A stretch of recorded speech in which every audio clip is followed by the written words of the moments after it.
Good evening, this is William, and welcome to the latest installment of I Was a Teenage Daydreamer, where I discuss mostly music, some literature, some film, and some random things that I enjoy, and hopefully you do as well.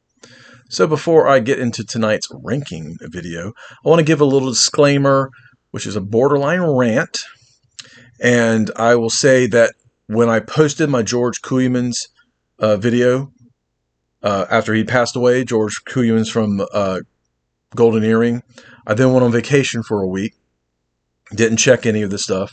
And when I came back, I did my vacation video talking about what I've been reading and watching and listening to.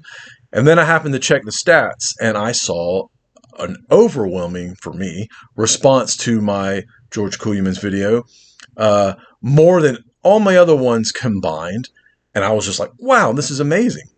And most of them were very positive and very cool, and people discussing things, and I love that. They were talking back and forth about stuff. But there's a couple that kind of got under my skin a little bit, and they weren't open attacks, and they weren't rude or anything like that. But they were along the lines of, oh, here's this guy making a golden earring post, and he doesn't really know anything about golden earring. That's true. I said that in the beginning. There are lots of bands out there that I am exploring that some of you may have grown up with all your lives because you are 20 years older, or you grew up with parents that like that band, or you just happen to be cooler than I am, and that's totally okay. I'm always trying to expand my musical horizons. There's lots of groups that I grew up with that I still love, like Ozzy Osbourne and Black Sabbath, and I still listen to them regularly. But I'm always trying to find something new, find something inspiring, find something exciting. And a lot of times, especially with streaming platforms, you can think of that one song by that band, in this case, Golden Earring and Radar Love. And man, I really love that song. I wonder what else they were about. And, so there's the Twilight Zone song. Yeah. So, my daughter has a saying, don't be a gatekeeper. And she always wants to wear my Velvet Underground shirt. And I'm like, why? You don't listen to their stuff? She's like, don't be a gatekeeper. I want to get into them and blah, blah, blah. Okay, well, listen to the music. Why would we want to stop anyone from listening to the music that we love?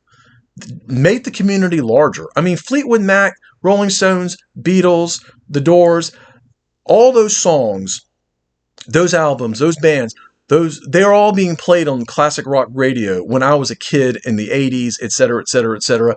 I knew probably 12 or 15 Doors songs before I ever bought my first Doors album because their songs were still actively played. I didn't even hear Radar Love very much on the radio. I was familiar with that song, but not nearly as much as a lot of other bands that I got into much younger because I heard a lot more of them. So I am late coming to the game when it comes to Golden Earring, but better late than never, right? So if you disagree with something I say and say, oh man, I don't think that album should be at number 5, it should be at number 10 or number 1, cool, tell me why. But if you're just being like, well, you don't know a whole lot about this band, well, would you rather me not listen to them at all? Should I go buy the new Katy Perry album instead? Is that a better way to spend my time? I mean, if you like Katy Perry, that's great. I mean, don't come at me saying, oh, well, she's a great artist. Okay, maybe she is. She's not my thing.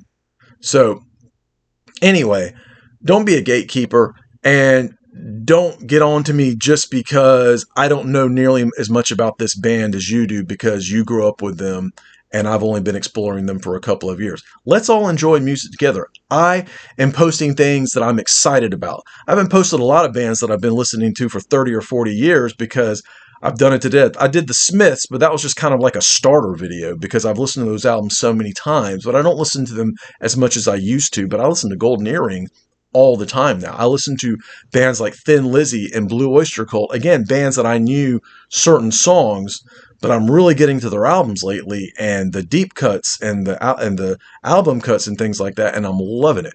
I'm loving it. So instead of making me feel like I don't know what I'm talking about, which I know I don't know what I'm talking about a lot of times, and yeah, I didn't talk much about what George Kooyman's brought to the band because I know he was the guitarist, occasional lead vocalist. He co-wrote a lot of songs, but I'm not as ingrained with him and the band in general as a lot of you folks are. So why don't you tell me more about it? If there's something I'm missing, tell me more about it. Now, I do realize he was born in 1948. He was 77. I had 7 on the brain. I do these off the cuff. This is actually my second attempt because I accidentally clicked something 2/3 of the way into it and stopped the recording and I had to start all over again. I don't edit these and splice these and blah, blah. You guys get these warts and all. So if I make a mistake, if I catch it when I'm re-listening to it, if it's a huge blunder, I might go back and redo the whole thing. But usually I'll just make a little note that says, yeah, I realized that album came out in such and such year. My bad. I am doing this off the cuff. So that disclaimer / rant being over, let's get into tonight's ranking video. And this is a band from the UK that had 8 studio albums, and I will be ranking them. This is a band that I'd heard of probably beginning in college or so, but did not know any of their songs until the first album of theirs that I bought, which was suggested to me by a coworker, and I'll get to that when I get to that album. And this is a band that went through lots of stages, and I'll just go ahead and say who they are. It's Roxy Music from the UK, fronted by Brian Ferry on lead vocals and keyboards, very enigmatic, very distinct vocals. And at one time had Brian Eno in the earlier days, first 2 albums, who then went on to do all the things that he did that made him probably eclipse, from an international perspective, Roxy Music. Maybe not so much with chart success, but at least with notoriety for being a producer, especially with U2 in the 80s and such. So anyway, this is a band that, again, 8 albums, but went through a lot of changes. I always break them down into the Eno albums, the post-Eno albums, then they had about a 4-year hiatus, and then the slick, glossy sophistipop albums. And I've watched several, and it took me a really long time. I've been listening to these guys for 25 years.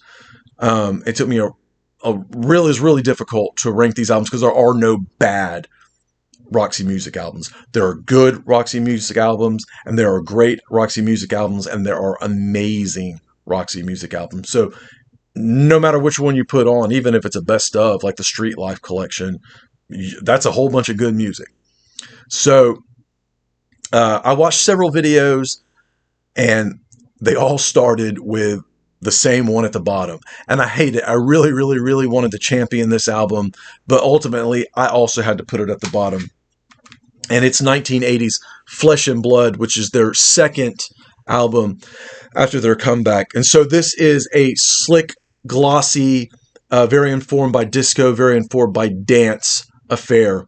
But it's still a really good album. It has a lot of really strong songs. And that's the thing with Roxy Music, is they always had at least 1, sometimes 2, 3, 4 songs that were like, man, that's a hit single right there.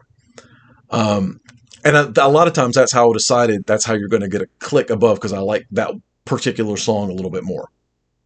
So, oh yeah, great song. I believe it was a single. Title track, Flesh and Blood. Great, great, great song. Over You. Great, great song. Rain, Rain, Rain. Great, great song. So yes, slick, glossy, not like their avant-garde art pop sways. I mean, all the art pop and avant-garde is pretty much out the window at this point. What has it at the bottom slot for me is 2 cover songs. In the Midnight Hour, fine song, fine cover version. Brian Ferry loved to do covers in his solo stuff. Kind of irked me a little bit that he was then putting it on a Roxy Music album, but maybe he was out of ideas. So, okay, fine. And then 8 Miles High, which, man, everyone seems to do a cover of that. Even Golden Earring on their album, 8 Miles High. And even Husker Du having the 8 Miles High EP. You know, I like the Byrds, fine. I've got all of their albums in a box set. I really love Gene Clark. And, you know, he was a co-writer on that song. But that's the song for me that starts off really great, and then it just kind of meanders and gets kind of old and, you know, whatever. But anyway, I really do digress. This is still a good album. You won't put it on and go, man, this is just awful. It's just not as good as what came before it and after it. So, solid 3 out of 5. Very enjoyable, very singable, very danceable. Flesh and Blood, 1980. So what's next? Well, what's next is the one right before it, 1979's Manifesto. And one thing that sets it apart from Flesh and Blood is, one, no covers. Two, it starts off with just a cool, funky little bass line before the song itself, Manifesto, the title track, kicks in. And they're still retaining a little bit of that art pop on this album, just a touch, mostly on that song.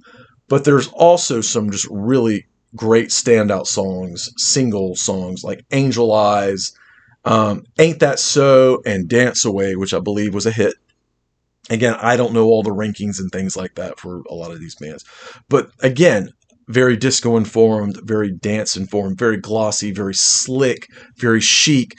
This was the persona that Brian Ferry was going for. He had reinvented himself from an avant-garde showman to a debonair, suave, sophisticated chic. This is the origins of sophistipop right here, and I do love a lot of sophistipop.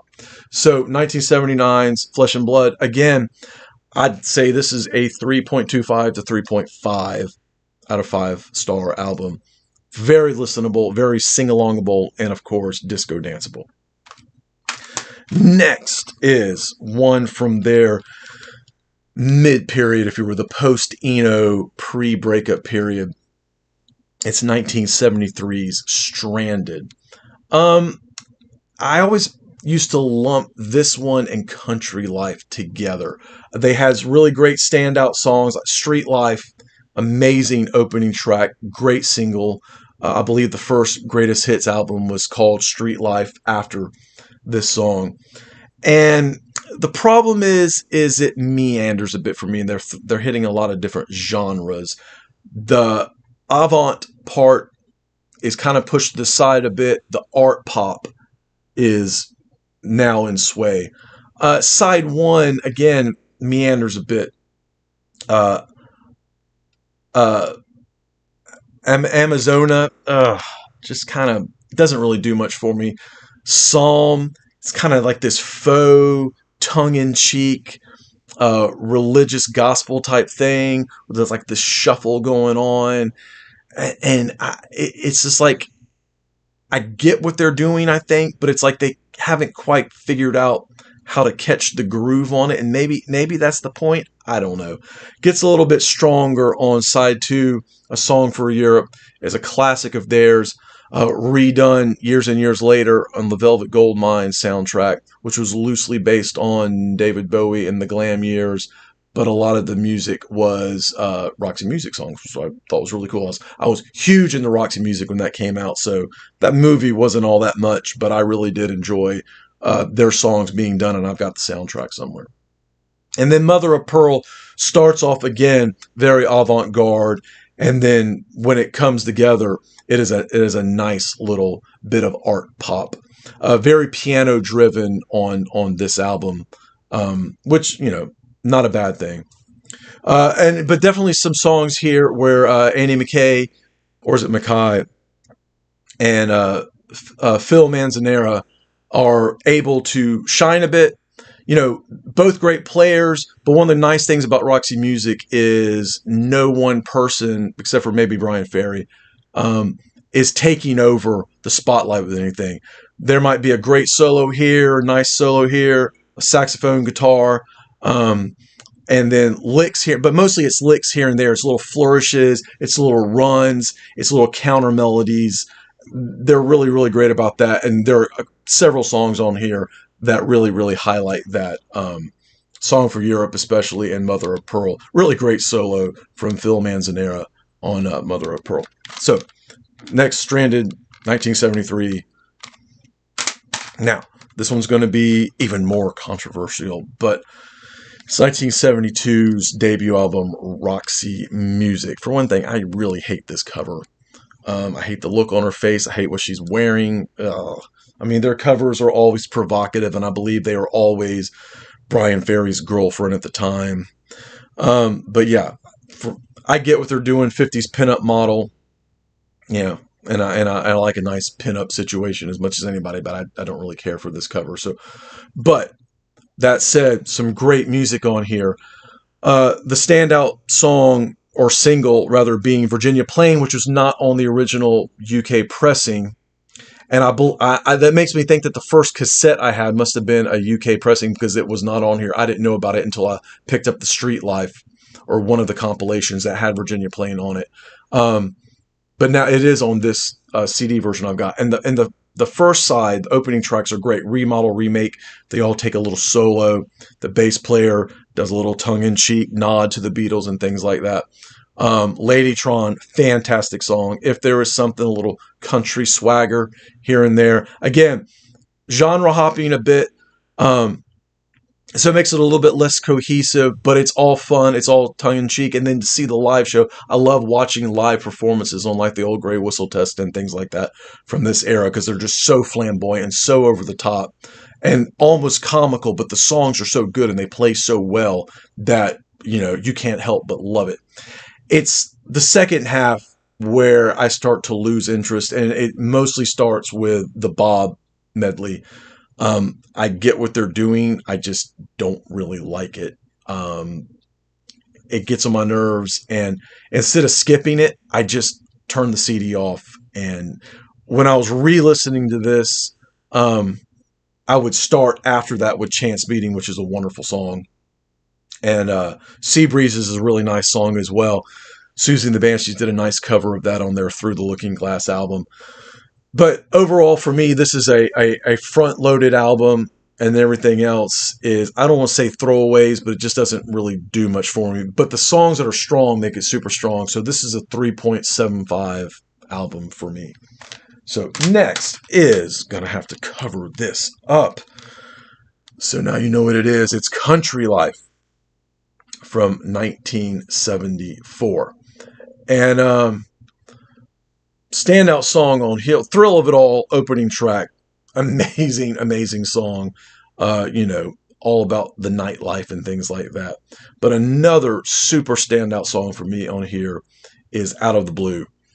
And before I had this album, I had their live album, Viva Roxy Music. And all the songs on that, they just kick the snot out of the original versions. I mean, fantastic. John Wetton on bass. I wish he'd done albums with them, or studio albums with them, but man, so cool to hear him kicking these songs around with them in a live setting. Another one that I really like, and it's really hard to read these titles with this blue on green font, but Prairie Rose is another one that I really, really like, and I'm going to have to just take it out of the case. And on top of Out of the Blue, a really good time, a really good time. Just a lot of fun, a lot of tongue-in-cheek. He knows Brian Ferry is at the top of his game right here. But it only gets better. Except for now we're going to skip to the end of it all and go with the last album for theirs, Avalon, from 1982, which is the first album of theirs I ever heard. The first anything of them. I'd never heard a Roxy Music song until I purchased this album. And I got it when I was, the last day that I was working for a law firm out of college. I worked at a law firm as a courier for about 18 months trying to figure out what I was going to do in my life because my band wasn't making it and blah, blah, blah, blah, blah. So I decided to go to graduate school and see what that did. And there was a paralegal. I remember standing at her cube and like looking over and chatting with her. And I was probably 23 or so, and she was probably 35 or 36, like something like that. And I said, yeah, where I'm going, I've got like a 30-40 minute drive one way and back. She goes, oh, well, you need a great driving album. I was like, yeah, I do. She goes, Roxy Music Avalon, greatest driving album of all time. I said, really? She goes, yes. And I said, okay. So after work, had a little going away thing. Went to the Great Escape in Nashville, Tennessee, picked it up for like $1, fell in love instantly. There's no other album or music or anything that I know of, and if you do, please do let me know in the comments, that informs this album. This is sophistipop perfection. And I can hear other bands after it, especially Duran Duran with bands like The Chauffeur and stuff like that. Now, Japan had already moved in this direction, was actually pretty much done by now. So I might hear a little bit of Japan's later albums in this, especially with the slinky bass and stuff like that. But they continue to be art pop and avant-garde type feeling up until the end for the most part. Whereas Roxy Music, this is still pop music, but it is sophisticated pop music. And the opening track, More Than This, which gets pumped in to the office at work, my office at work, all this pumped in music. It could be like a Whitney Houston song and then More Than This, and then a Modern Lover song. It's usually Roadrunner. But it doesn't make any sense to me, but I love it. None of my coworkers know what any of this music is. And, they're like, what is this? I'm like, shut up. You're being informed right now. But so many great songs on here. Again, the title track is amazing.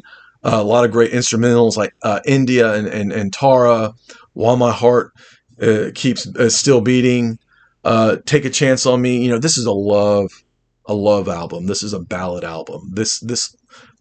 It doesn't get much faster than like a mid-tempo. I mean, More Than This is the fastest tempo song, and it is still dreamy and just lulls you into a sense of ease. It is perfect for driving. It's perfect for reading to, cleaning the house to, folding laundry to, working to, and going to sleep to. I decided this is the only album by them that I'm going to buy, but I loved it so much I was like, well, I got to listen to more. And then I found, oh, Brian Eno was in this band? Well, let me go listen to that. And so the next one I got was, well, I'm not to that album yet, but I almost am. So we're in the top 2 now. And my number 2 used to be my number 1. And to me, it's their heaviest album. And it is the last one before the hiatus, and it's 1975's Siren, with a pre-Mick Jagger Jerry Hall there on the cover.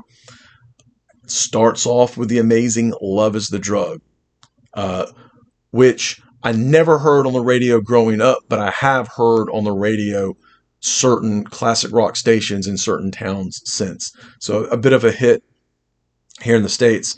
End of the Line, great. Sentimental Fool, great. Whirlpool, rather. What a heavy rockin' song. And then She Sells, probably my second favorite Roxy Music song. Just catchy, poppy. Again, the avant is out. The art is still there, but they are smoothing over those textures into what is just pure pop, but only the way that Brian Ferry and the rest of the guys can do it. Again, these are mostly Brian Ferry songs, but the rest of the band certainly bring their own blend and their own flavor. Could It Happen to Me? Another fantastic one. And then another favorite highlight of mine, Both Ends Burning. Again, the Viva Roxy Music Live album. They kick, the bejesus out of that song. So incredibly great. And then it ends with the very sublime, Just Another High. And so that leaves us with my number 1. Ooh, this is going to be my longest video yet. I apologize for that. But my number 1 is the second album and the last with Brian Eno, and that is 1973's For Your Pleasure. And what moved this one into the top ranking is not Do the Strand, as much as that is a great song about a made-up dance. And again, the Viva Roxy Music version is so incredibly great. I can't find my copy of it. I had it on cassette for years and it broke, and I don't know where. Anyway. But In Every Dream Home, a Heartache. What a crazy, sinister, dark, brooding masterpiece of an epic song. And again, the live version on Viva is fantastic. My favorite band, The Church, did a covers album in like 99, 98, something like that, which I don't care for at all. I don't like covers albums very much. But this song was on the short list that didn't make it, and I would love to have heard them do that. So another great song on here is The Bogus Man. And one of the other videos that I watched that put this at number one, they didn't like The Bogus Man. I was like, man, I love The Bogus Man. It is creepy, but it's very tongue-in-cheek, comical creepy. Whereas Every Dream Home a Heartache is well, like I said, sinister and scary and foreboding as this guy who's got everything in his life that he could possibly want but love, so he ends up buying an inflatable doll. And, that's when he realizes his world means nothing and it just collapses around him. The Bogus Man, I'm not even sure what it's about. Drug dealer or something? I don't know. No idea. I haven't really researched most of their songs. I mean, they're mostly about love and dancing and stuff like the nightlife and things like that. Bogus Man is fun, long drawn out, and then closes with the title track. Nice, great song. Brian Eno for me is a lot more prominent on this album than he is on the first one. And what's interesting is after he left the band, they continued to be friends. Phil Manzanera was on Brian Eno stuff, and Eno covered. Eno said that Stranded was his favorite Roxy Music album, and I remember seeing a live video from Tower Records, and you could check out videos and stuff like that. I never checked it out, but it was a live Roxy Music where they did Needle in a Camel's Eye off the first Eno album. And I'm going to look that up tonight. I just thought of that. I'm going to look that up tonight and see if that's out there anyway. But yeah, so that's my ranking of Roxy Music's studio albums. And, again, my shout out is going to go to Viva Roxy Music, which I would almost say, at least for greatest hits of the early stuff, go track that down first, because it is solid. They are playing just with fury and venom, and Brian Ferry's voice is no longer that quavery affected thing that he does in the beginning. It's just him, and he's out there. And again, the Phil Manzanero's guitar is soaring everywhere, and John Wetton on bass all over the place, Paul Thompson playing Andy McKay. They're all on fire, and it's fantastic. So maybe that's my number one Roxy Music album, Viva, from 1976, something like that. Anyway, so click like and subscribe if you like. Please comment, especially if there's something that you want me to check out or listen to, or, I am familiar with Brian Ferry's solo stuff and stuff as well. Let me know what your favorite Roxy Music album is, etc., etc. Most importantly, keep doing what you love. Thanks.